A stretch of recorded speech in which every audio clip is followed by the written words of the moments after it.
huge embarrassment for Pakistan. Saudi Arabia has literally asked the country to not send beggars into their territory. On a day when the IMF discussed yet another bailout package for Pakistan, its 24th since 1958, Saudi Arabia has raised concerns about the growing number of Pakistani beggars coming to the country under the guise of religious pilgrimage, even resorting to pickpocketing and other criminal activities. It has now urged Islamabad to take action to prevent them from entering the Gulf country. As per reports, the Saudi Ministry of Hajj issued a warning to Pakistan's Ministry of Religious Affairs to prevent the entry of Pakistani beggars on Umrah visas. Reportedly, majority of the pickpockets arrested from within Mecca's mosque are Pakistani nationals. In September last year, 16 beggars disguised as pilgrims were offloaded from a Saudi Arabia-bound flight. The Saudi ministry has now warned that if the situation is not controlled, it could negatively affect Pakistani Umrah and Hajj pilgrims. In response, Pakistan has decided to introduce an Umrah Act, which aims to regulate travel agencies facilitating Umrah trips to bring them under legal oversight. How much of it actually helps is a wait-and-watch game, but it clearly reflects everything that's wrong with Pakistan currently. To talk more on this, I'm joined by Fakhar Yousufzai, senior journalist from Pakistan. I'm also joined by Major General Sanjay, defense expert. Good evening, namaskar to both of you. Welcome to Mirror Now. Fakhar Yousufzai, let me begin with you. How embarrassing is this situation where a very close ally and a friend of Pakistan tells the country to not send Pakistani beggars into their territory? Yeah, good evening to everyone, and it's very embarrassing for not only for the Pakistani government but for every Pakistani. I think so. We are the 240 million population country, sixth largest in the world, and Saudi Arabia is our closest ally or best friend. And I can say that Saudi Arabia helping Pakistan at every tough time situation for Pakistan. But I think so. This is we can say that the bigging issue not only in Pakistan but out of country. You can find them in Saudi Arabia. You can find them in Iraq. You can find them in Syria. You can find them in UAE as well. I think so. The current government should take it very seriously because this is not only embarrassing, but I think so the people are not doing anything and they get a Umrah visa, which is not that much costly. I think so to 100 or 200 100 rupees you can get the Umrah visa and ticket for 2 and 3 months in Saudi Arabia, and they getting more money. I have read a report that the Pakistani begging economy is billion of dollars, not billion of rupees. Therefore, this is like an industry. I'm really sorry to use this word, but I think so. This is not the matter of the ordinary people that they are going to Saudi Arabia. Of course, some very high-fi people are supporting them to send them for begging in Saudi Arabia. Right. Fakhar Yousufzai, I will come to this one by one. Let me first understand from you why you think this is happening. Why do you think that Pakistan is sending beggars under the guise of pilgrims to other countries? And I was reading reports, 90% of those who are arrested for criminal activities in West Asian countries are Pakistani nationals. Why do you think this is happening from within Pakistan? People are going out. Actually, this is a big mafia in Pakistan. This is not the ordinary people that they are going over there and they are begging in those countries or other involving in the other criminal activity. I think so. They have support from some powerful people. I'm sure about it, and I'm clear about it. This is not that every ordinary beggar will go to Saudi Arabia and he will collect 100 or lakh of reals but in do you 2 not or 3 think, months. Fakhar I think so. This Yousufzai, is that not. the Pakistani economy, the state of the economy, the deteriorating living Yeah. conditions is probably the biggest Yeah. reason why they're leaving the country? Yeah, of course.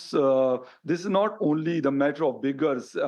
If you have read a report about that, the last 2023, almost 800,000 people fly from Pakistan because of the uncertainty, the unemployment, and the critical economic condition.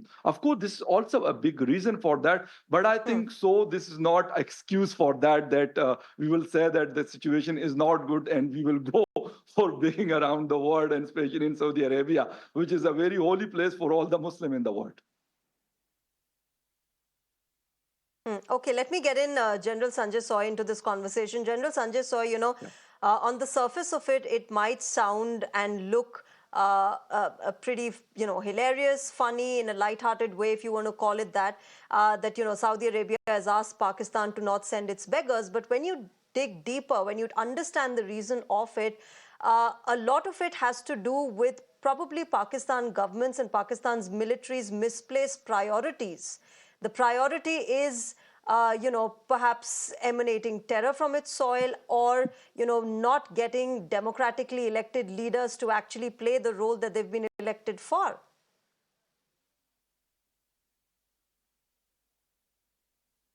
Absolutely, Shreya. Thank you so much for inviting. And it is always a treat to listen to Brother Fakhar Yousufzai. He's very, very frank and open about his views and honest about. I was happy to listen to him. And here I would like to add a couple of things. Number one, what you are saying is it is very, very embarrassing for Pakistan, for any nation, if they are told that control your beggars, people from your country are coming for begging, and they are also involved in pickpocketing also. Unfortunately, in a very holy place like Mecca and in the Grand Mosque, people are pickpocketing there.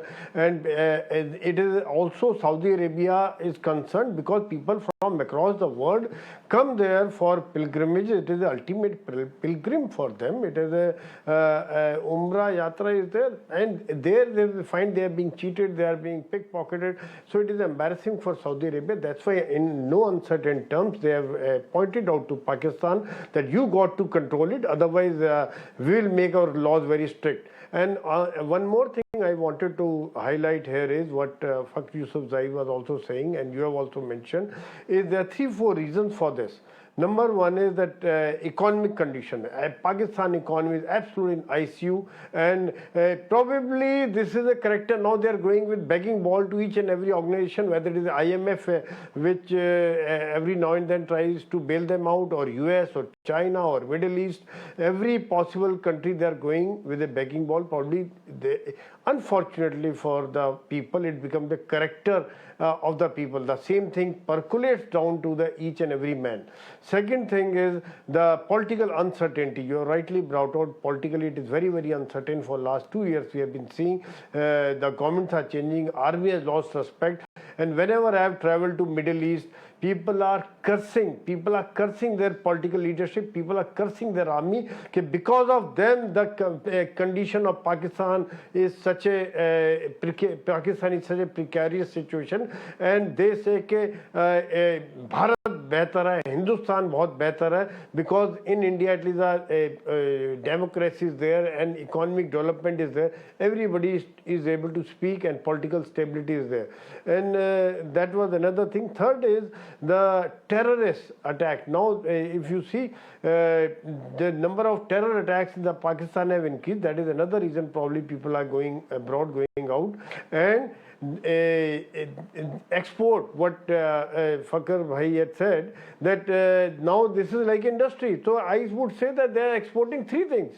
One, they are exporting terrorism across the globe. Second thing, in a lighter vein, I would also add, is in between they exported some donkeys also to China and other countries. And this is a third thing now, which is highlighted for last 1 year. It is being highlighted that now they are exporting beggars, and it is a full-fledged industry. It is an organized system. It is an organized syndicate. Very, very unfortunate for a country to be named as to export terror or beggars. I mean, imagine the self-pride of the Awam there, self-respect of the Pakistani. Yeah. I me mean, get in if they Fakhar go abroad, Yousufzai on this, what will General they Soy. say? They'll Fakhar say, कि ये तो चोर हैं, Yousufzai, you want to भिखारी come हैं. in I on mean, this?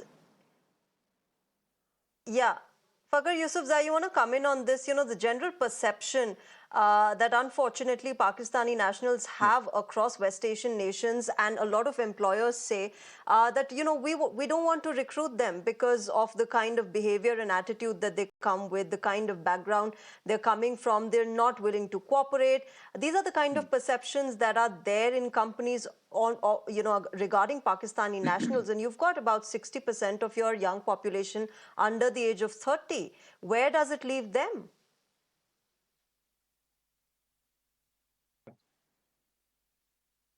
Actually, you're right, because we are sending the unskilled people to the Middle East. 3 million people are working in Saudi Arabia, almost 1.5 and up to 2 million in UAE.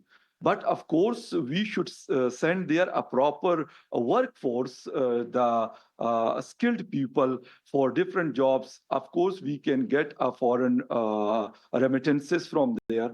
But if we will send the uneducated people over there, because if in Pakistan, if someone is unemployed and he or she doesn't not getting a job in Pakistan, their parents saying to them that we will send you to the Dubai or Saudi Arabia or maybe in Qatar.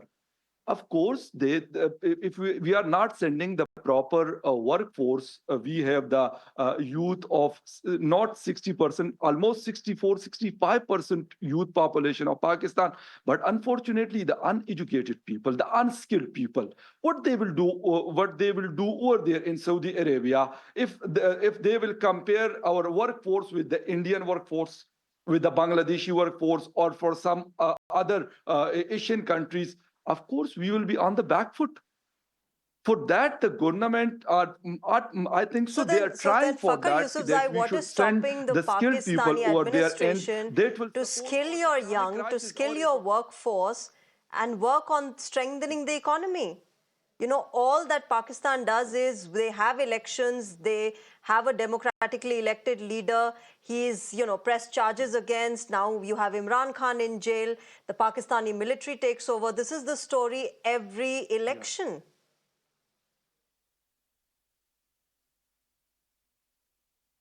Yeah, of course, the democracy in Pakistan is weak, and I will say that it's a hybrid regime in Pakistan from last so many years, unfortunately. Right now, the Shehbaz Sharif Saab is our Prime Minister of Pakistan, but I think so. He doesn't have a power as a prime minister. This is unfortunate for us, and it's creating the problem for the ordinary people of Pakistan, not for Shehbaz Sharif or for Asif Ali Zardari or for Bilawal or for someone else. But I think so it's creating for the for ordinary Pakistani. Of course, they should work for the strengthen the democracy, strengthen the democracy, strengthen the economy and stability. And of course, the security situation is also very critical in Pakistan, especially in Khyber Pakhtunkhwa and in Balochistan. It's very important if we will overcome the security situation in Khyber Pakhtunkhwa, especially with the Pak-Afghan border. On the daily basis, the TTP is attacking the Pakistani forces and police and the ordinary people. Yesterday, they have attacked the cattle market in Mirali, Waziristan. And I think so these news, and 2 days ago in Malam Jaba, some terrorists attacked the convoy of the 11 countries ambassador. Of course, that's affecting the economy, that's affecting our image more. And the world is not trusting the Pakistani political elite, the Pakistani government, and I think so the Pakistani establishment as well. Yeah, General Soy, you know, I want to understand from you, do you see any sort of long-term resolution to this entire instability that Pakistan suffers from? I mean, you've got their 24th IMF bailout package being negotiated. That itself is a problematic issue. Then you've got countries and closest allies say, please don't send your beggars here. You've already had the problem of terrorism emanating from your soil. India's always spoken about it. Do you think that there is any long-term solution to Pakistan actually stabilizing its economy?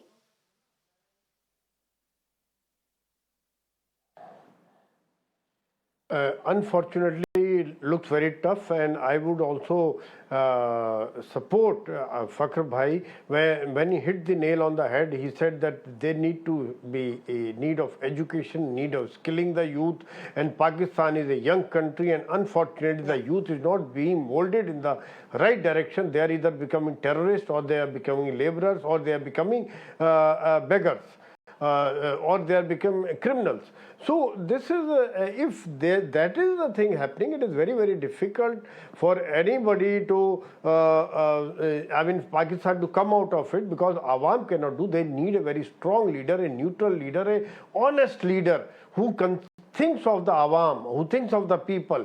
Otherwise, every leader, any political leader who comes in power they are busy filling up their pockets, they're filling up their coffers, and they're sending their children abroad and living all luxuries. And people, common people, keep suffering, and the inflation rate is going very high.